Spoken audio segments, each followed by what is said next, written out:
Je vous présente donc le petit cas clinique électrique.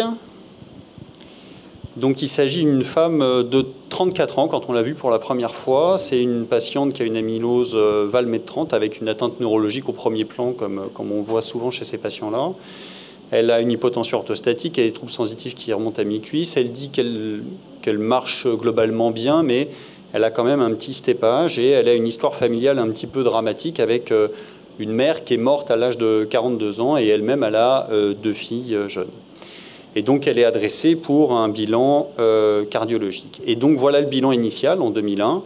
Elle est NYHA1, donc elle a une troponine négative. En ce temps-là, il n'y avait pas de NT-proBNP. Son échographie cardiaque est sans particularité, septum à 9 mm. L'IRM, quelques prises de contraste tardives punctiformes, mais alors ça, je le dis avec une grande amitié pour mes collègues qui font de l'imagerie cardiaque, mais on a eu toute une période où on a eu des comptes rendus d'IRM qui nous disaient possible prise de contraste punctiforme et où, à la relecture, on s'est rendu compte que quand on coupait de manière orthogonale, il s'agissait d'artefacts. Donc voilà, on a jeté à la poubelle comme ça 4 ou 5 ans de compte rendu d'IRM. Elle avait un ratio MIBG à 1,5 à 4 heures, ce qui est déjà pathologique, et elle a une fréquence cardiaque qui passe de 80 à 90 battements par minute. Sur l'électrocardiogramme, vous voyez qu'elle n'a pas un électro qui est strictement normal quand même. Hein. Il y a un microvoltage, il y a des ondaires qui ne poussent pas vite en antérieur. Et donc, voilà quelques questions que je voudrais vous poser. Question numéro 1, y a-t-il une amylose cardiaque? Question numéro 2, est-ce qu'on fait des explorations diagnostiques supplémentaires? Et puis, les mesures thérapeutiques. Alors, y a-t-il une amylose cardiaque? Qui vote oui? Pour moi, jusqu'à preuve du contraire, oui. Et qui vote non? Alors, vous connaissez le truc, hein. Ça peut être oui, ça peut être non, mais enfin, il y a des fois, on est un petit peu entre les deux. C'est-à-dire qu'il n'y a pas d'infiltration, il n'y a pas d'IRM typique d'amylose, mais il y a un électrocardiogramme qui appelle le diagnostic, il y a une dysautonomie. Aujourd'hui, c'est sûr qu'on irait plus loin chez cette patiente. On ferait du T1 mapping, on ferait une scintille en DPD. Éventuellement, si on a une discordance, on discuterait peut-être une histologie. Enfin, voilà. Donc, c'est sûr que la vérité est parfois ailleurs. Alors, les explorations diagnostiques supplémentaires, à ce moment-là, les examens qui n'existaient pas, ou presque, donc le T1 mapping, la scintille au DPD, le NT-proBNP, donc ça, on n'en parle pas. Est-ce que vous avez d'autres examens que vous voulez faire? Alors, je vais éventer un peu le truc. Qui lui fait un cathé droit? D'accord. Qui lui fait une exploration électrophysiologique? Peut-être, un ou deux par là. Qui lui fait un Holter ECG? Ça, fastoche, hein. À part l'abrasion cutanée ou la réaction anaphylactique à l'électrode. Donc rappel de l'électro. Donc c'est une patiente ATTR avec des QRS fins, PR normal. Dans les explos qu'on a fait, on a plus de 260. Chez ces patients-là, quand on les a explorés, on a 11% de HV supérieur à 70. Donc quand notre conduite à tenir, c'est quand on fait le diagnostic d'amylose cardiaque, quand on pense qu'il y a une amylose cardiaque, on fait une explo au début, pour voir. Je sais que c'est ouvert à discussion, mais voilà. Pendant l'explo, est-ce qu'on fait une SVP?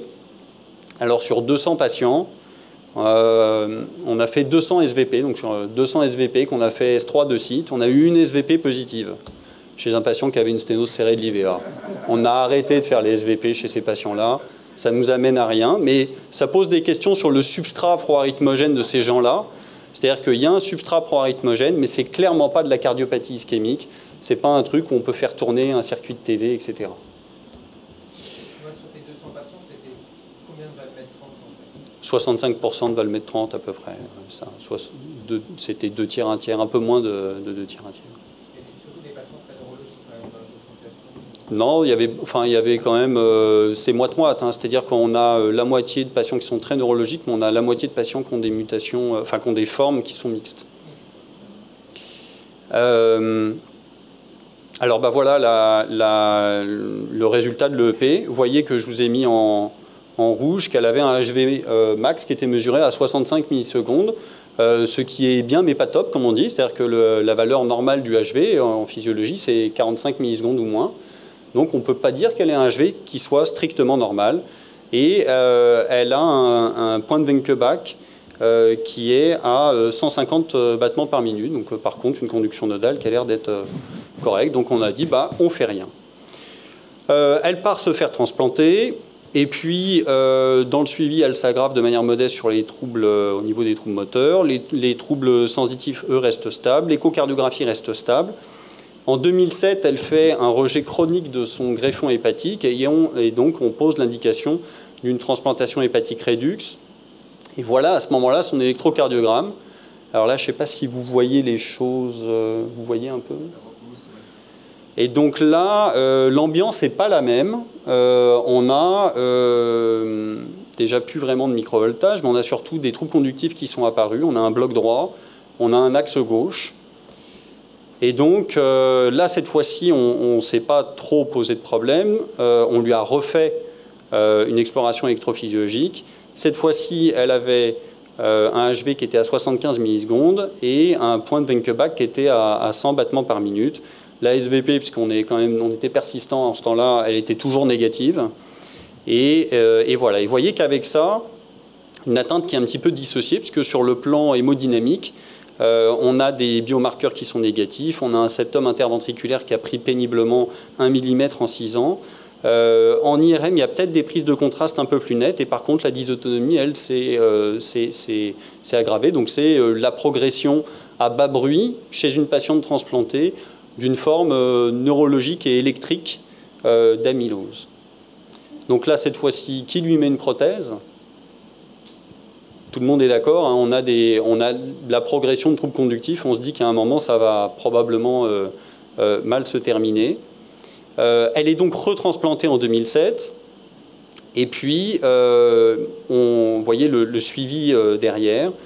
Le suivi sur le plan neurologique n'est pas excellent, parce qu'elle prend encore une classe de PND, c'est-à-dire qu'elle avait des troubles de la marche, mais cette fois-ci, maintenant, elle marche avec une canne.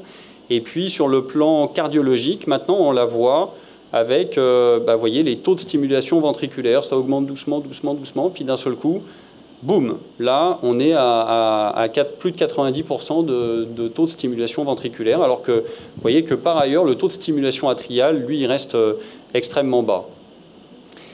Sur le plan des biomarqueurs, on a un NT-proBNP qui est maintenant à 800, une troponine qui est toujours négative, un septum qui est passé à 13 mm, une scintille au DPD qui est positive. Et donc, je vais vous montrer 2-3 petites choses concernant son atteinte rythmologique.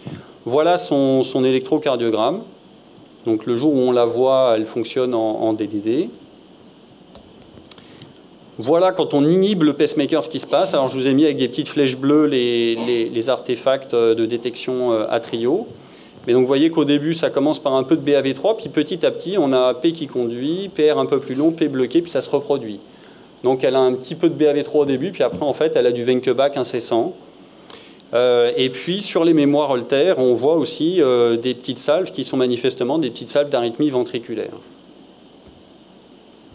Son profil de fréquence, pour quelqu'un qui ne réagit absolument pas à l'atropine, qui a une dénervation manifestement sympathique et parasympathique, il est étonnant, avec une fréquence cardiaque moyenne qui est autour de 90 battements par minute, qui est assez élevée. Et voici le suivi des BAV avec certaines prothèses. On peut avoir les suivis des BAV détectés par l'appareil. Et donc vous voyez qu'on a beaucoup de BAV jusqu'en janvier, où d'un seul coup ça se casse la gueule, puis après on n'a quasiment plus de BAV. Quelques questions. On a vu quand on inhibait le pacemaker que la patiente, elle se met à avoir en gros du BAV2 Mobitz1, c'est-à-dire des périodes de Wenckebach. S'agit-il d'un bloc nodal banal? Qui dit oui? Qui dit non? Super. Pourquoi est-ce que ce n'est pas un bloc nodal banal? D'abord parce que quand on revient sur son truc, vous voyez, les BAV, ils sont enregistrés le jour et pas la nuit, ce qui va contre un bloc nodal vagal standard. Les cadences atriales ne sont pas basses. Spontanément, elle est à 90 battements par minute. Et puis, elle a un test à l'atropine qui est complètement sans réponse. Et donc, ça c'est quelque chose qu'on avait montré, c'est une atteinte qui est générale sur les voies de conduction, mais elle a un bloc nodal qui est pathologique, sur lequel il y a un haut risque d'évolution vers le BAV complet.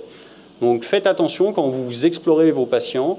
Si jamais vous les explorez et que vous trouvez un point de Wenckebach bas, inférieur à 100-110 battements par minute, ça doit vous mettre la puce à l'oreille. C'est ces patients-là qui vont évoluer vers le bloc complet. Comment évoluent les troubles conductifs? Alors, d'un côté, on voit quand on est en VVI 30, elle a des ondes P bloquées. De l'autre côté, on voit que le nombre d'ondes P, enfin le nombre de BAV détectés par l'appareil diminue, qui dit que ça s'aggrave, qui dit que c'est plutôt en train de se résoudre. Là, vous me dites, il va nous refaire un coup de Michael Jackson. Non, c'est une aggravation nette parce que l'algorithme de préservation de la conduction intrinsèque, c'est un algorithme qui compte le nombre de fois où il détecte une onde P bloquée et où il est obligé de se mettre à stimuler le ventricule. Le problème, c'est que quand à chaque fois il détecte un BAV, à peine il repasse en AI, ben, au fur et à mesure, il se met à chercher de moins en moins souvent. Il se met à chercher une fois toutes les 5 minutes, puis après une fois par heure, puis après une fois par jour. Et quand il en est à une fois par jour, eh ben, il vous dit qu'il a trouvé un BAV par jour, même si le patient il est stimulé en permanence. Et donc ce nombre de BAV qui se casse la figure, en fait, c'est un artefact de la machine, quoi. Et donc elle est en train de devenir progressivement dépendante. Donc là, elle est programmée en AICFR 60-120, donc en gros, elle n'est pas asservie, elle est programmée. Voilà. Est-ce qu'il faut discuter la programmation? Est-ce qu'on la passe en DDD? Qui la passerait en DDD? Honnêtement, on s'en fiche un peu, hein, parce qu'une onde P bloquée sur le 24 heures, on peut la laisser en AI, on peut la laisser en DDD. Qui veut la servir? Moi, pour l'instant, je ne l'ai pas asservie, parce qu'elle est autour de 90 battements par minute. Spontanément, elle ne décrit pas de troubles de la marche, mais, enfin, elle ne décrit pas de dyspnée d'effort, mais elle a aussi une limitation périphérique qui est très importante. Donc, bon, le sujet reste ouvert. Et puis après, il y a la discussion du bivet et la discussion du défibrillateur. Cette patiente, elle a le BNP qui monte, elle a le septum qui s'épaissit un petit peu. Est-ce qu'il faut upgrader son appareil pour mettre un DEF-bivet? Qui veut mettre un DEF-bivet? Alors sa fonction, elle reste 65%. Hein, ouais, une FEVG qui est parfaite. Mais enfin, est-ce que c'est vraiment là-dessus qu'on prend des décisions de DEF-bivet chez ces patients-là? Pour le coup, je suis quasi sûr que non. Qui veut lui mettre un DEF-bivet?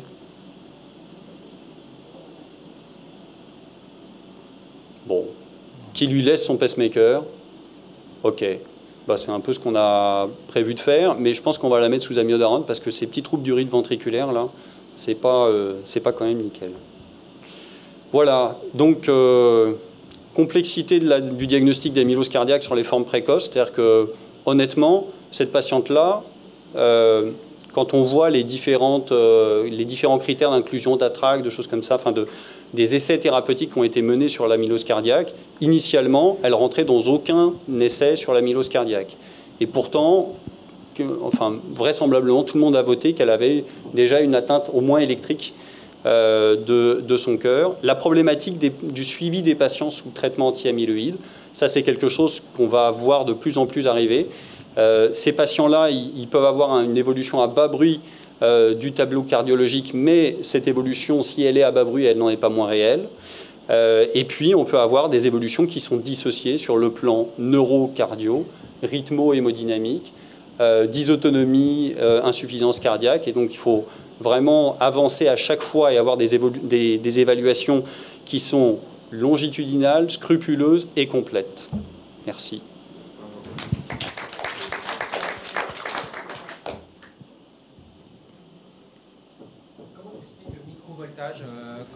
Comment tu expliques le microvoltage initial de la patiente?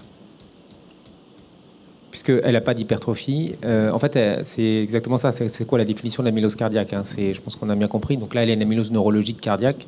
Elle n'a pas d'amylose interstitielle, puisque l'IRM est normal. Nous, chez des patients qui sont valmetrante précoces, il y a des fois le microvoltage, c'est le premier truc qu'on a.